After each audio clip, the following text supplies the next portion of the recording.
আমরা আজকে পড়বো বাবু মাজা মিফতাহুস সালাতি আত-তুহুর। এই বাব হইল পূর্ববর্তী দুই বাবের তাতিম্মা, মানে পরিসংহার বা পরিশিষ্ট। এই বাব হইল পূর্ববর্তী দুই বাবের কি পরিশিষ্ট। এই বাবের রাবি হলেন হযরত আলী রাদিয়াল্লাহু তাআলা। এই বাবের রাবি কে? হযরত আলী রাদিয়াল্লাহু তাআলা। হযরত আলী রাদিয়াল্লাহু তাআলা সংক্ষিপ্ত জীবনী হইল, ওনার নাম হইল আলী, ওনার পিতার নাম হইল আবু তালিব, ওনার দাদার নাম হইল আব্দুল মুত্তালিব। ঠিক আছে। ওনার মার নাম হইল ফাতেমা বিনতে আসাদ, অর্থাৎ মার নাম ফাতেমা, নানার নাম হইল আসাদ। কথা বুঝাইছে? হযরত আলী রাদিয়াল্লাহু তাআলা রাসূল সাল্লাল্লাহু আলাইহি সাল্লামের নবুয়ত লাভের 10 বছর আগে জন্মগ্রহণ করছেন এবং রাসূল সাল্লাল্লাহু আলাইহি সাল্লাম যখন নবুয়ত লাভ করলেন 10 বছর বয়সে, তখন তিনি ইসলাম ধর্ম গ্রহণ করলেন। যার ফলে শিশুদের মধ্যে সর্বপ্রথম ইসলাম ধর্ম গ্রহণকারী হলেন হযরত আলী রাদিয়াল্লাহু তাআলা। উনি ছিলেন আমিরুল মুমিনিন, চতুর্থ খলিফা। উনি ছিলেন রাসূল সাল্লাল্লাহু আলাইহি সাল্লামের কি চতুর্থ খলিফা। ওনার রাজত্বকাল ছিল 4 বছর 9 মাস। 4 বছর কয় মাস?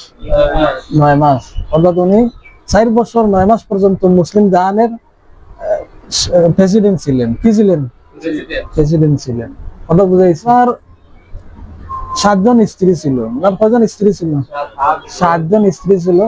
প্রথম স্ত্রী হলেন ফাতেমা বিনতে মুহাম্মদ সাল্লাল্লাহু আলাইহি সাল্লাম। কথা বুঝছো? ফাতেমা রাদিয়াল্লাহু তাআলা আনহা, রাসূল সাল্লাল্লাহু আলাইহি সাল্লামের মেয়ে হযরত ফাতেমা রাদিয়াল্লাহু তাআলা আনহা। উনি জীবিত থাকা অবস্থায় কাউকে বিবাহ করেন নাই।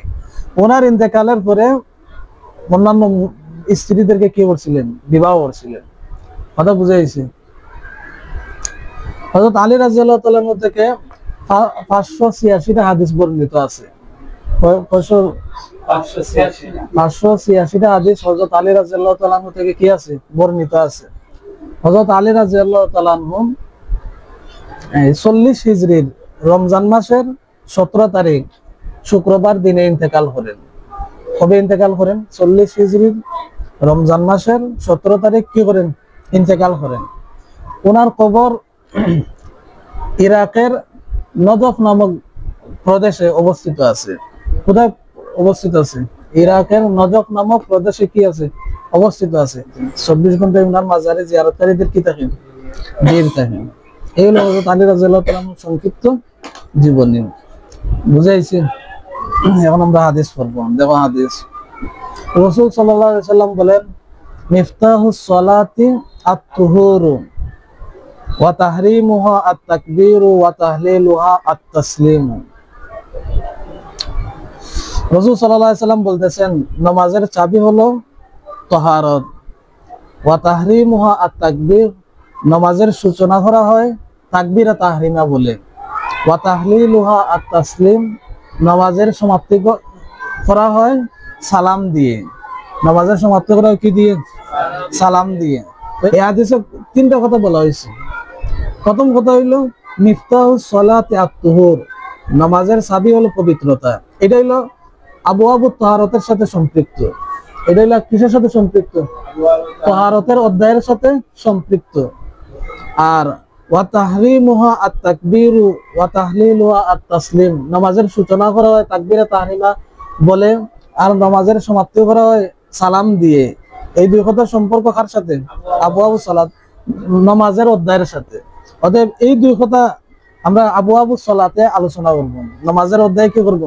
আলোচনা করব। এখানে শুধু মিফতাহুস সালাতি আত-তুহুর নিয়ে আলোচনা করব। মিফতাহুস সালাতি আত-তুহুর, নামাজের চাবি হইল তাহারত। নামাজের চাবি কি? তাহারত। দেখো এখানে মিফতাহুস সালাতি, মিফতাহ মুজাফ আর সালাত হইল মুজাফ ইলাইহি, মুজাফ ইলাইহি মিলে মুবতাদা। আত-তুহুরু হইল খবর। আত-তুহুরু কি? খবর। তো এখানে দেখা যায় মুবতাদাও মারিফা, খবরও মারিফা। মুবতাদাও মারিফা হইছে, খবরও কি হইছে? মারিফা হইছে। আর তোমরা মুখতাসিরুল মানিত পড়ছো, মুবতাদা খবর উভয়টা যখন মারিফা হয় তখন এর মধ্যে হসর পয়দা হয়। তখন এর মধ্যে কি পয়দা হয়? হসর পয়দা হয়। মিফতাহ হলো শর্তের অর্থে ব্যবহৃত হয়েছে। মিফতা কিসের অর্থে ব্যবহৃত হয়েছে? তাহলে মিফতাহুস সালাত নামাজের শর্ত হলো তাহারত। কথা বুঝছেন? এখানে যেহেতু হসর হয়েছে, এখানে কি হয়েছে? হসর হয়েছে, তখন মিফতাহুস সালাতি আত-তুহুর ইবারত হবে লাইসা মিফতাহুস সালাতি ইল্লা তুহুর। কেবলমাত্র তাহারতই হলো নামাজের শর্ত। কেবলমাত্র তাহারতই হলো কি? নামাজের শর্ত। এখন প্রশ্ন হইলো, আমরা তো জানি নামাজের শর্ত হইলো এই 7টা। নামাজের শর্ত কয়টা? 7টা না? নামাজের বাইরে শর্ত কয়টি? 7টি। পাক নামাজের জায়গা পাক, সতর ডাকা, কিবলামুখী হওয়া, ওয়াক্ত মতো নামাজ পড়া, নামাজের নিয়ত করা। কয়টা? 7টা। আর এখানে বলা হয়েছে এই তাহারতই হলো নামাজের শর্ত। কেবলমাত্র তাহারতই হলো কি? নামাজের শর্ত। তাহলে এই নামাজের শর্ত যেন 7টা, আর এখানে বলা হয়েছে মাত্র তাহারত একটা। মিলনে কথা মিলে নাই, ওইটা আমার বোঝানোর উদ্দেশ্য। তো এটার জবাব কি? এটার জবাব হইলো যে হসর হইলো 2 প্রকার। হসর কয় প্রকার? 2 প্রকার। এটা হসরে হাকিকি, আর একটা হলো হসরে ইদ্দাই। একটা হলো হসরে হাকিকি, আর একটা হলো হসরে ইদ্দাই। হসরে হাকিকি যদি ধরা হয়, তখন অর্থ হবে লাইসা মিফতাহুস সালাতি ইল্লা তুহুর। তো কেবলমাত্র তাহারতই হলো নামাজের শর্ত। কেবলমাত্র তাহারতই হলো কি? নামাজের শর্ত। এছাড়া অন্যগুলো কি নাই? নামাজের শর্ত নাই। আর যদি বলা হয় এখানে হসরে ইদ্দাই হয়েছে, তখন অর্থ হবে নামাজের শর্তগুলির মধ্যে উল্লেখযোগ্য একটি শর্ত হলো তাহারত।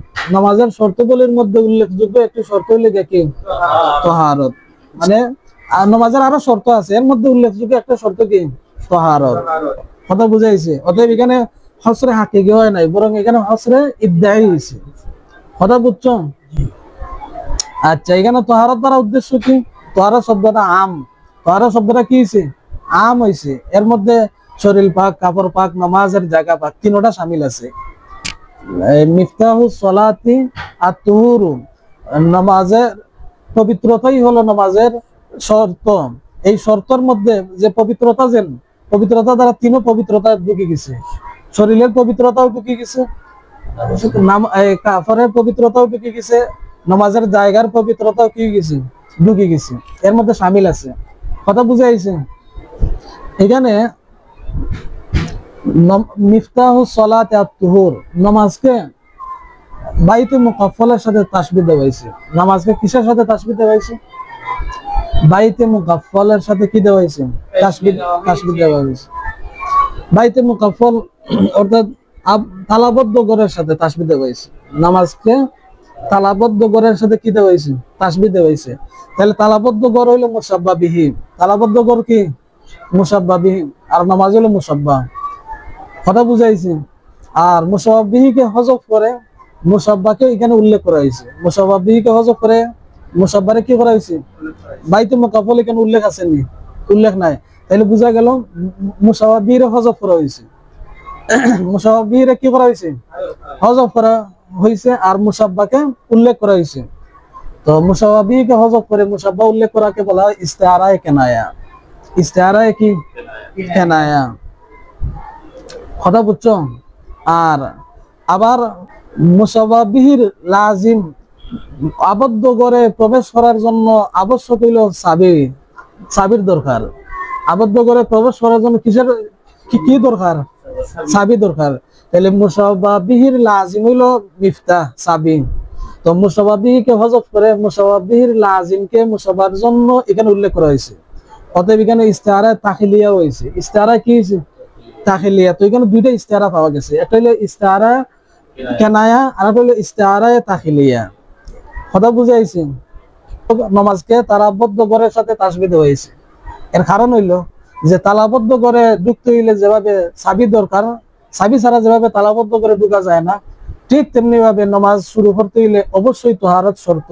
তাহারত ছাড়া নামাজ শুরু করা যাবে না। তাহারত ছাড়া কি করা যাবে না? নামাজ শুরু করা যাবে না। কথা বুঝাইছে? এরপরে আসো, নামাজকে ঘরের সাথে তাসবিহ দেওয়া হয়েছে। নামাজকে কিসের সাথে তাসবিহ দেওয়া হয়েছে? ঘরের সাথে। কেন দেওয়া হইলো? ঘরে ঢুকলে যেভাবে মানুষের শান্তি লাভ হয়, শান্তি মিলে, ঠিক তেমনি ভাবে নামাজের দ্বারা মানুষের আত্মার কি মিলে? শান্তি মিলে। এই জন্য নামাজকে গড়ের সাথে তাসবিহ দেওয়া হয়েছে। এই জন্য নামাজের কিসের সাথে তাসবিহ দেওয়া হয়েছে? গড়ের সাথে তাসবিহ দেওয়া হয়েছে। কথা বুঝে আইছে? তো তুহুর তহারত হলো তিন প্রকার। তহারত কয় প্রকার? তিন প্রকার। এটা হলো তহারতে কুবরা, দুই নম্বরটা হলো তহারতে সুগরা, তিন নম্বরটা হলো তহারতে ইজতেরারিয়া। তহারতে ইজতেরারিয়া। তহারতে কুবরা বলা হয় গোসলের মাধ্যমে তহারত অর্জন করা। গোসলের মাধ্যমে তহারত অর্জন করাকে বলা হয় তহারতে কুবরা। কথা বুঝাইছে? আর ওযুর মাধ্যমে পবিত্রতা অর্জন করাকে বলা হয় তহারতে সুগরা। আর নিরুপায় হয়ে মাটি দ্বারা তায়াম্মুম করাকে তহারতে ইজতেরারিয়া বলা হয়। এই কথা বুঝছো? গোসলের আগে ওযু করাইলে সুন্নত, গোসলের আগে ওযু করা কি সুন্নত, কিন্তু গোসলের পরে ওযু করা এটা সুন্নত নাই। এটা কি নাই? সুন্নত নাই। যতক্ষণ পর্যন্ত তোমার ওযু ভঙ্গ না হয়েছে ততক্ষণ পর্যন্ত ওযু করার দরকার নাই। বরং ওই গোসলের তহারত দ্বারাই তুমি নামাজ পড়তে পারবা, কোরআন তেলাওয়াত করতে পারবা। কথা বুঝছো? যতক্ষণ পর্যন্ত ওযু ভঙ্গ না হয়েছে। কথা বুঝে আইছে? অনেক আছে এই এই কাজ করে, গোসল করে আবার ওযু করে। এটা ঠিক না। এটা কি নাই? ঠিক না, বরং এটা আরো গুনাহ হবে। এটা কি ইসরাফের মধ্যে শামিল হওয়ার কারণে মাকরুহ হবে। কি হবে? মাকরুহ হবে। কথা বুঝে আইছে? ইমাম তিরমিজি আলাইহির রাহমাহ বলতেছেন, ওয়া আব্দুল্লাহ ইবনে মুহাম্মদ ইবনে আকিল হুয়া সাদুকুন। ওয়া আব্দুল্লাহ ইবনে মুহাম্মদ ইবনে আকিল হুয়া কিদুকুন সাদুকুন। আব্দুল্লাহ ইবনে মুহাম্মদ ইবনে আকিল হলেন সাদুক। উনি হলেন কি? সাদুক। মানে হাদিসের এক রাবী হলেন আব্দুল্লাহ ইবনে মুহাম্মদ ইবনে আকিল। আব্দুল্লাহ ইবনে মুহাম্মদ ইবনে কি? আকিল। পাইছনি? আন আব্দুল্লাহ ইবনে মুহাম্মদ ইবনে আকিলিন। পাইছো? উনি আব্দুল্লাহ ইবনে মুহাম্মদ ইবনে আকিল, অর্থাৎ আলী রাদিয়াল্লাহু তাআলা আনহু ভাই হলেন আকিল। আলী রাদিয়াল্লাহু তাআলা ভাই কি? ভাইয়ের নাম কি? আকিল। আর আকিলের নাতি হলো আব্দুল্লাহ। আকিলের নাতি হলেন কে? আব্দুল্লাহ। এই আব্দুল্লাহর ব্যাপারে এই ইমাম তিরমিজি আলাইহির রাহমাহ বলতেছেন, ওয়া আব্দুল্লাহ ইবনে মুহাম্মদ ইবনে আকিল ওয়া হুয়া সাদুকুন ওয়া হুয়া কিদুকুন সাদুকুন। উনি হলেন সাদুক। উনি হলেন কি? সাদুক। এটা হলো সাদুক। এটা হলো আলফাজে তাদিল। এটা হলো কি? আলফাজে তাদিল। কথা বুঝাইছে? ওয়াকাদ তাকাল্লামা ফি বাযু আহলিল ইলমি মিন কিবালি হিফজিহি ওয়া সামি'তু মুহাম্মদ ইবনে ইসমাঈল ইয়াকুলু কানা আহমদ ইবনে হাম্বলিন ওয়া ইসহাক ইবনে ইব্রাহিম ওয়াল হুমাইদি ইয়াহতাজ্জুনা বিহাদিস আব্দুল্লাহ ইবনে মুহাম্মদ ইবনে আকিল ক্বালা মুহাম্মদ ওয়া হুয়া মুকারিবুল হাদিস। ক্বালা মুহাম্মদ ওয়া হুয়া মুকারিবুল হাদিস। ইমাম তিরমিজি আলাইহির রাহমাহ বলতেছেন, ইমাম মুহাম্মদ দ্বারা উদ্দেশ্য হলো ইমাম বুখারী। মুহাম্মদ দ্বারা উদ্দেশ্য কি? ইমাম বুখারী। অর্থাৎ ইমাম বুখারী বলছেন ওয়া হুয়া মুকারিবুল হাদিস। এই আব্দুল্লাহ ইবনে মুহাম্মদ ইবনে আকিল হলেন মুকারিবুল হাদিস। কথা বুঝাইছে? কেউ কেউ বলছেন আব্দুল্লাহ ইবনে মুহাম্মদ ইবনে আকিল হলেন সাদুক। আবার ইমাম বুখারী বলছেন উনি মুকারিবুল হাদিস। আব্দুল্লাহ ইবনে মুহাম্মদ ইবনে আকিল হলেন কি? মুকারিবুল হাদিস। এই সাদুক এবং মুকারিবুল হাদিস এগুলো হলো আলফাজে তাদিল। এগুলো হলো কি? আলফাজে তাদিল। আলফাজে তাদিল অনেকগুলো আছে। আলফাজে তাদিল যেমন সিকাতুন, সিকতুন, আউসাকুন নাস, আসবাতুন নাস, ইলাইহিল মুনতাহা ফিত তাসবিত। কথা বুঝে আইছে? এইভাবে আছে। নিম্নমানের হইল সাদুকুন, এরপরে মুকারিবুল হাদিস। এগুলো হলো আলফাজে তাদিল। এগুলো কি? আলফাজে তাদিল। আর আলফাজে জরা হইল লাইসা বিকাউইয়িন, লাইসা বিকাউইয়িন, মাতরুকুল হাদিস, যায়ীফুল হাদিস। কথা বুঝছো? এরপরে কাজ্জাব। এগুলো হলো আলফাজে জরা। এগুলো হলো কি?